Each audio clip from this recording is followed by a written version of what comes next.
Hola, en este video vamos a hablar sobre los capítulos 9, 10, 11 y 12 del libro de métodos prospectivos, que tratan solo de los métodos para la identificación de futuros aleatorios. Iniciando con el capítulo 9, que habla de los métodos de predicción cuantitativa para la identificación de escenarios tendenciales, escrito por Iris Hernández Setter y Guillermo Gándara. En este capítulo se enfoca la comprensión conceptual de la función que desempeñan los pronósticos como métodos de predicción cuantitativa, o sea, definir y caracterizar futuros y el consecuente diseño de la estrategia más apropiada que permitan alcanzarlos. Para esto, como siempre, se inicia encontrando el problema, identificar cuál es el problema para resolver.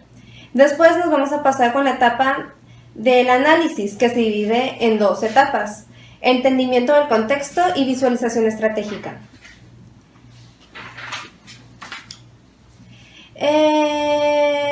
Esto, por tanto, dentro de la categoría de los métodos prospectivos, la importancia de los métodos cuantitativos de predicción radica en que al incorporar resultados de los métodos de análisis cualitativo, proporcionan una base de conocimiento estratégico que potencia la planeación, la identificación de líneas de acción y estrategias, y por ende el proceso de toma de decisiones. A continuación se describe el fundamento y la aplicación de algunos de los métodos de pronóstico de mayor tradición en el campo, agrupándolos en dos grandes vertientes o categorías: los modelos de series de tiempo y los modelos explicativos o causales. Ok, vamos a iniciar con la primera categoría, que son las de series de tiempo. Y sigue las siguientes premisas. Se dispone la información pasada acerca de la variable que se quiere pronosticar. La información puede cuantificarse y, si es razonable, suponer que el patrón del pasado se prolongará en el futuro. Los objetivos de la serie de tiempo es descubrir un patrón en los datos históricos para explorarlos a un futuro. Y en la segunda categoría incluye los métodos de pronósticos basados en el supuesto de la variable o conjunto de variables, que se busca pronosticar exhiben una relación causa-efecto con una o más otras variables.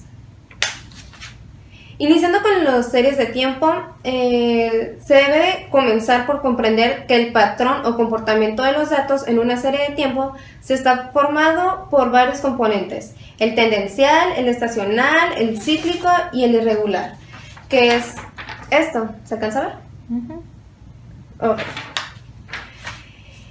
Esto se divide en varios modelos, como el método de suavizamiento, que encontramos en los promedios móviles, y suavizamiento exponencial, y consiste en suavizar la serie de tiempo para generar una serie pronosticada. Los promedios móviles sirven para calcular su promedio y utilizar el promedio como pronóstico para el siguiente periodo, que se utiliza esta fórmula. El suavizamiento exponencial consiste en asignar una ponderación desigual de los datos pasados, y se utiliza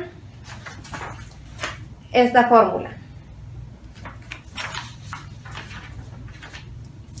En el método de descomposición se va a dividir en tres partes. El comportamiento más sencillo de aislar en la primera instancia es la tendencia. Para pronosticar valores de una serie de tiempo que exhibe una tendencia lineal a largo plazo, se debe proyectar al futuro la tendencia, y para ello se utiliza esta fórmula. Si la serie de tiempo por pronosticar muestra un comportamiento cíclico y un comportamiento estacional, estos pueden ser aislados a partir de un promedio móvil centrado. Y finalmente, la tercera: para obtener el pronóstico de la serie de tiempo de manera integral, se ocupan los valores de cada componente aislado, y de acuerdo con el modelo 9.1 que aparece en el libro, la multiplicación de los tres factores generará el valor del nuevo dato para el periodo futuro. Y el último modelo es el método Box-Jenkins, que es un procedimiento sofisticado de predicción de una variable considerando solamente su pauta cronológica en el pasado. Y se recomienda para la previsión que sea en las series de tiempo que sean a largo plazo. Este funcionamiento puede resumirse en tres pasos, que es la identificación, estimación, prueba y aplicación.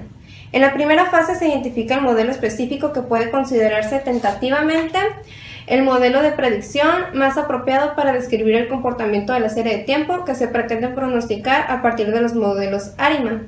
En la segunda fase de estimación y prueba se ajusta el modelo seleccionado a los datos históricos disponibles mediante el uso de algún paquete computacional y se requiere un conjunto de verificaciones para determinar si el modelo estimado es adecuado.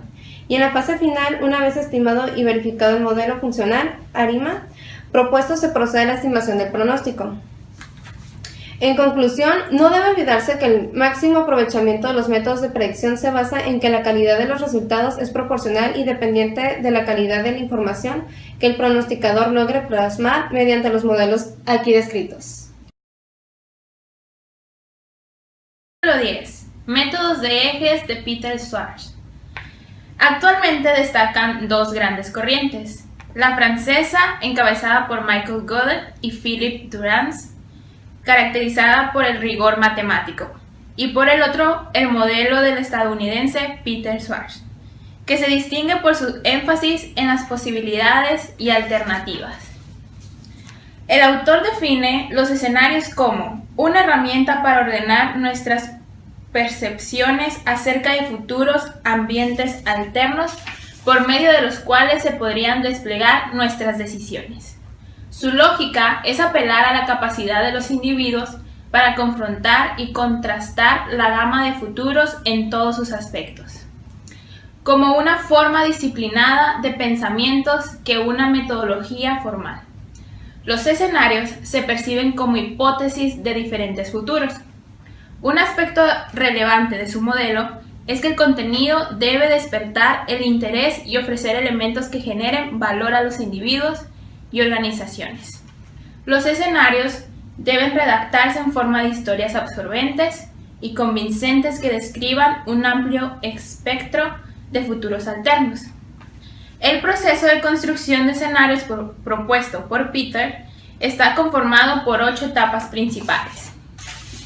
La primera es establecer el tema o decisión central para que éste genere valor y se propone la técnica de empezar de adentro hacia afuera. Paso 2. Identificar las fuerzas claves en el ambiente local. Son aquellas variables que podrían tener un impacto en el éxito o fracaso del tema o decisión central. Las ideas no deben ser destacadas para no desalentar la creatividad durante la sesión de identificar. Paso 3. Reconocer las fuerzas conductoras. Este se trata de elementos de macroambiente.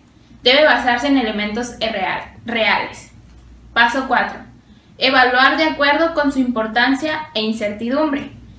Consiste en establecer un ranking y son de acuerdo a 2 criterios, grado de importancia y grado de incertidumbre. Paso 5.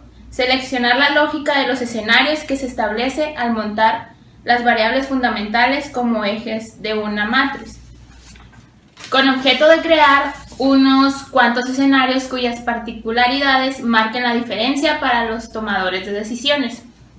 El número de escenarios estaría en función del número de ejes. Por ejemplo, 2 variables cruciales o ejes servirían de base para generar 4 escenarios. En este método se recomienda construir 3 o 4 escenarios como máximo. Paso 6. Llenar los escenarios. Y paso 7, estimar las implicaciones. Por último, el paso 8, seleccionar los indicadores principales, que consiste en diseñar un mecanismo que permite identificar hacia cuál de los escenarios se está dirigiendo el futuro. Ejemplos en el portal de la firma Global Business Network, cofundada por Peter Schwartz. Para finalizar, cabe destacar que este modelo se ubica del lado de los métodos prospectivos cualitativos. Y es recomendable que este tipo de ejercicio siga alguna planeación estructurada. 11, titulado Matriz de impacto cruzado para la probabilidad de escenarios, escrito por Lorena Naya, nos habla de la generación de escenarios, que actualmente es una herramienta estratégica que nos sirve para reflexionar sobre el futuro. También nos dice que sirve para realizarse con escenarios posibles para ver lo que debemos hacer hoy en día. Este método de probabilidad de escenarios fue puesto en práctica en los años de 1972 y 1973 en Francia por Michael Godet. A partir de la aplicación de un cuestionario muy formalmente estructurado y con preguntas muy concretas, se obtiene la información necesaria basada en la experiencia y el conocimiento de los actores que intervienen en estos escenarios y en estos procesos. Cuando hacemos estas preguntas de este cuestionario, debemos de fijarnos que sean lo más claras posibles para reducir y minimizar la ambigüedad de las respuestas que nos den los expertos.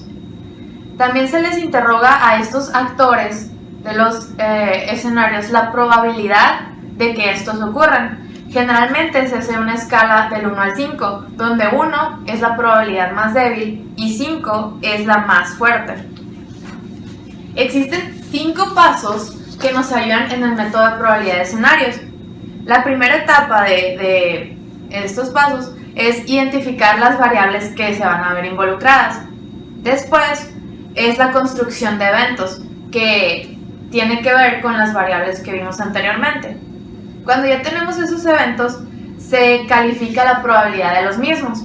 Y una vez calificados, se identifican cuáles son los más probables y con ellos llegamos al último paso, que es generar dichos escenarios. Para la delimitación de las variables tenemos que tomar en cuenta 3 factores, que es mencionar la hipótesis a futuro, la cual se estima a partir de una proyección.